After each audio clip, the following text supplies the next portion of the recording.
2023 সালের মার্চ মাসে ডক্টর জুনমণি খাউন 99-এর সেকেন্ড ইন্টারন্যাশনাল ফিল্ম ফেস্টিভ্যাল করেছিলেন এবং সেখানে উপস্থিত ছিলেন মুম্বাইয়ের বিখ্যাত গায়ক, নায়ক এবং গায়িকা, নায়িকারাও।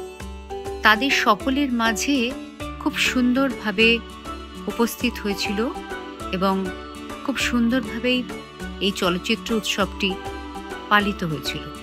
সেখান থেকে দেখা যায় যে ডক্টর জুনমণি খাউন কিন্তু প্রযোজক হিসেবে সফল এবং বর্তমানে তার নতুন ছবি আসতে চলেছে কুকি।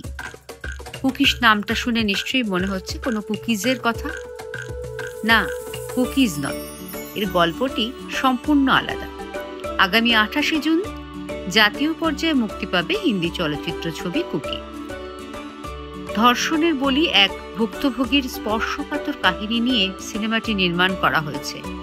প্রণব চেটেকার পরিচালিত এই ছবিতে ভুক্তভোগীর জীবনের ঘাত, প্রতিঘাত ও মর্মস্পর্শী ঘটনাক্রম তুলে ধরা হয়েছে।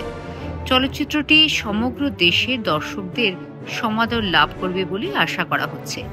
উল্লেখ্য, ভাষার পরিধি ভেঙে অসমীয়া চলচ্চিত্র নির্মাতারা অন্যান্য কাহিনী ও চলচ্চিত্র নির্মাণের দক্ষতায় সমগ্র ভারতের দর্শকদের আকর্ষিত করতে হিন্দি ভাষায় চলচ্চিত্র নির্মাণের যাত্রা শুরু করেছে।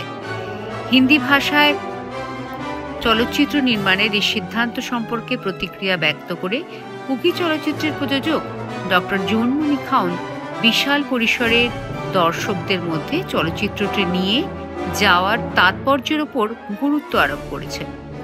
লক্ষণীয়, হিন্দি ভাষায় নির্মিত কুকি হচ্ছে অসমীয়া চলচ্চিত্র জগতের সহযোগিতামূলক প্রচেষ্টার এক অনন্য নিদর্শন।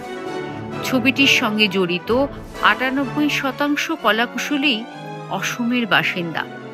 এই পদক্ষেপ উদ্যোগটির প্রতিভার প্রাচুর্যকে উজ্জ্বল করে তোলাই নয়, ছবিটির সঙ্গে জড়িত ব্যক্তিদের মধ্যে শিক্ষা, আত্মসংস্কৃতি, বিনিময় ও দক্ষতা বিকাশের ক্ষেত্রেও এক মঞ্চ প্রদান করেছে।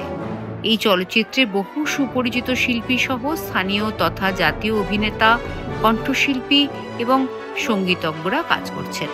আশা করছি খুব শিগগিরই 28 জুন যখন ছবিটি মুক্তি পাবে তখন তারপর কি হচ্ছে সেটা খুব শিগগিরই আপনারা জানতে পারবেন। ছবিটির পরবর্তী তথ্য জানার জন্য অবশ্যই নজর রাখুন জাহ্নবীর পর্দায়, আর অবশ্যই চ্যানেলটি সাবস্ক্রাইব করে পাশে থাকুন এবং পাশে থাকা বেল আইকনটি অন করে অল বাটনটি প্রেস করে রাখুন যাতে আপনি সহজ এই চ্যানেলের সমস্ত খবর দেখতে পান।